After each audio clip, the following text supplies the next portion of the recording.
मित्रों नमस्कार। मैं GSL पांडे आज हिंदी विषय लेकर आया हूँ और हिंदी विषय में देखते हैं राम भक्ति वैशिष्ट्य अर्थात राम भक्त कवि और उनका महत्व। कहते हैं कि राम का नाम ही स्वयं एक काव्य है, कोई कवि बन जाए सहज संभाव्य है। अर्थात राम की भक्ति में अनेक संत कवि हुए जिन्होंने अपना पूरा जीवन उनकी काव्य को लिखने में लगा दिया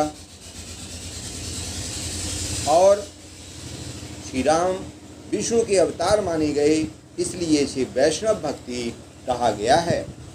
वैष्णव धर्म का मूल तत्व अहिंसा है। देव विग्रह को सुंदर रूप देने का श्रेय भी वैष्णव भक्तों को है। इस धर्म के अनुयायियों ने भक्ति रस की स्थापना में योगदान किया। विष्णु के दो अवतार राम एवं कृष्ण को ही इसमें प्रमुखता प्राप्त हुई है। सौंदर्य एवं माधुर्य का अपूर्व संयोग वैष्णव भक्ति में है। भक्ति श्रृंगार वीर एवं करुण रस से युक्त श्रेष्ठ साहित्य की रचना वैष्णव भक्तों कवियों ने की है। राम का चरित्र इतना उदात्त है कि भारत की सभी प्रमुख भाषाओं में राम काव्य उपलब्ध होता है। राम काव्य की प्रमुख रचनाएं जो विभिन्न भाषाओं में लिखी गई हैं, उन पर एक दृष्टि डालते हैं। सबसे पहले रामायण नाम से एक रचना की गई जो महर्षि वाल्मीकि ने संस्कृत में की थी। यह आधार ग्रंथ कहा जाता है। दूसरे आध्यात्म रामायण, यह भी संस्कृत में रची गई। तीसरे रामचरितमानस तुलसीदास ने हिंदी अवधी भाषा में लिखा। इसी प्रकार रामचंद्रिका केशवदास ने हिंदी ब्रज भाषा में लिखा और उसके बाद साकेत मैथिली शरण गुप्त ने हिंदी में लिखा। कृतिवास रामायण पंडित कृतिवास ओझा ने बांग्ला में लिखा। इसी प्रकार कंब रामायण कंबल ने तमिल में लिखी। भावार्थ रामायण एकनाथ ने मराठी भाषा में लिखी। अर्ध रामायण गिरधर स्वामी ने मराठी में लिखी। रंग रामायण तेलुगु में लिखी गई। भास्कर रामायण तेलुगु में लिखी गई और गीत रामायण असमिया में लिखी गई। यह राम काव्य विभिन्न भाषाओं में लिखा गया।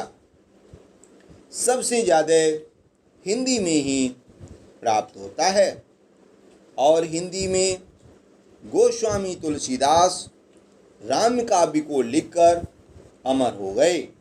उनके 12 ग्रंथ प्राप्त होते हैं।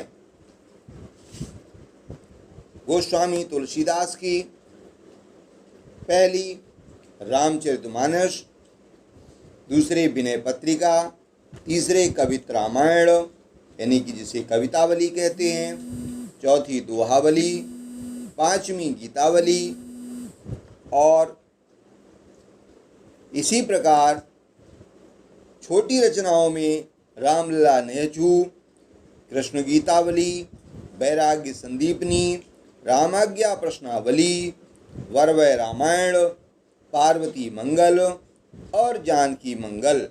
इस प्रकार से यह गोस्वामी तुलसीदास की 12 रचनाएं प्राप्त होती हैं, जिसमें कृष्ण गीतावली को छोड़ दिया जाए तो शेष सभी राम से संबद्ध हैं। इसके बाद अन्य कवियों का नाम लेते हैं तो उसमें अग्रदास कवि हैं, इनकी रचना का नाम अग्रवाली है।